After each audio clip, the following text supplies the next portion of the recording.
In this August 22, 2018 photo, April Box uses a roller to work on her hip muscles at her home in Spokane, Washington. Millions of people covered under the Affordable Care Act will see only modest premium increases next year, and some will get a price cut. That's the conclusion from an exclusive analysis of the besieged but resilient program that still divides voters heading into this year's midterm elections. AP photo, Ted S. Warren, Washington, AP. After 2 years of double-digit premium hikes, millions of people covered under the Affordable Care Act will see only modest increases next year, according to an exclusive analysis that highlights the changing politics of healthcare heading into the midterm elections. The consulting firm Avalere Health and the Associated Press crunched available state data, finding that Obamacare's health insurance marketplaces seem to be stabilizing. Customers in some states will get price cuts, and the exodus of insurers from the program has halted, even reversed somewhat, with more consumer choices for 2019. The steady outlook means the healthcare law won't be an easy target for Republicans this year, an election issue that's worked well for them since 2010. But Democrats may also be looking for new talking points. They can't exactly argue that the Trump administration has wrecked the ACA, so they're saying that popular provisions like protections for people with pre-existing conditions are still threatened. The analysis found a 3.3% average increase in proposed or approved premiums across 47 states and Washington, D.C., for next year. This year the average increase nationally was about 30%. The average total premium for an individual covered under the health law is now close to $600 a month before subsidies. For next year, premiums are expected either to drop or increase by less than 10% in 41 states with about 9 million customers. 12 of those states are expected to see a drop in average premiums, with New Jersey joining that list on Friday. In 6 other states, plus Washington, D.C., premiums are projected to rise between 10% and 18%. Insurers also are starting to come back. 19 states will either see new insurers enter or current ones expand into more areas. There are no bare counties lacking a willing insurer. Even so, Chris Sloan, an Avalere director, says, this is still a market that's unaffordable for many people who aren't eligible for subsidies. Nearly 9 in 10 ACA customers get government subsidies based on income, shielding most from premium increases. People with higher incomes, who don't qualify for financial aid, have dropped out in droves. It's too early to say if the ACA's turnabout will be fleeting or more permanent.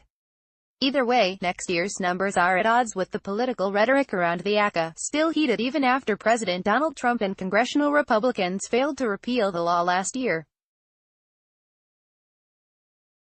Trump regularly calls Obamacare a disaster and declares it dead. The GOP tax cut bill repealed the ACA requirement that Americans have health insurance or risk fines, effective next year. But other key elements remain, including subsidies and protection for people with pre-existing conditions. The moderating market takes the issue away from Republican candidates in the midterm elections, said Mark Hall, a health law and policy expert at Wake Forest University in North Carolina. Stability also undercuts Democrats' contention that Trump has sabotaged the program. But Democrats say the ACA remains at risk while Republicans control Washington, and that premiums would be even lower but for the administration's hostility. Voters won't think that the Trump threat to the ACA has passed at all, unless Democrats get at least the House in 2018, said Bill Carrick, a strategist for Sen.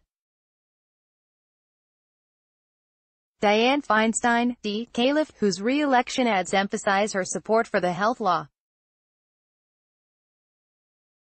As if to add weight to Democratic arguments, the Trump administration has said it won't defend the ACA's protections for pre-existing conditions in a federal case in Texas that could put the law's fate back in the hands of the Supreme Court. In solidly Republican Arkansas, Democratic state legislator and cancer survivor Clark Tucker is using the ACA in his campaign to try to flip a U.S. House seat from red to blue. Tucker, 37, says part of what made him want to run is the House vote to repeal the ACA last year and images of Trump and GOP lawmakers celebrating at the White House. Business analysts say the relatively good news for 2019 is partly the result of previous premium increases, which allowed insurers to return to profitability after losing hundreds of millions of dollars.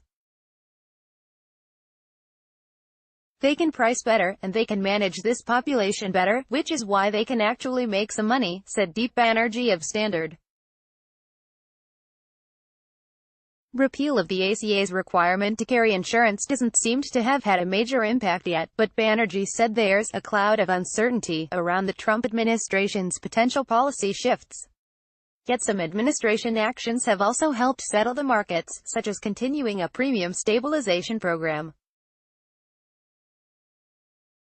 April Box of Spokane Valley, Washington, lives in a state where premiums could rise substantially since insurers have proposed an 18% increase. In states expecting double-digit increases, the reasons reflect local market conditions. Proposed increases may ultimately get revised downward. Box is self-employed as a personal advocate helping patients navigate the healthcare system. She has an ACA plan, but even with the subsidy her premiums are expensive and a high deductible means she's essentially covered only for catastrophic illness. I'm choosing not to go to the doctor, and I'm saying to myself I'm not sick enough to go to the doctors, Box said. We need to figure out how to make it better and lower the price. Now in her 50s, Box was born with dislocated hips. She worries she could be uninsurable if insurers are allowed to go back to denying coverage for pre-existing conditions.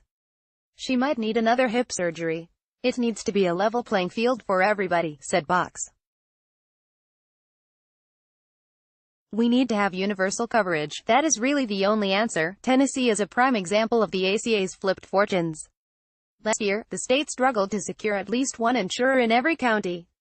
But approved rates for 2019 reflect an 11% average decrease. Two new insurers, Bright Health and Celtic, have entered its marketplace, and two others, Cigna and Oscar, will expand into new counties. Tennessee Republican Senator Lamar Alexander called that a welcome step, but argued rates could have been even lower if congressional Democrats had supported a market stabilization bill.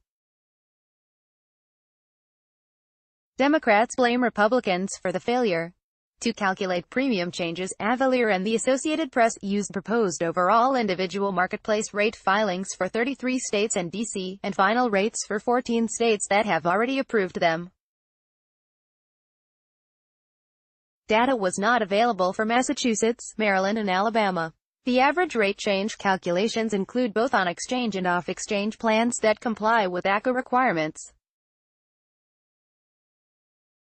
The government isn't expected to release final national figures until later this fall. Copyright 2018 The Associated Press. All rights reserved. This material may not be published, broadcast, written or redistributed.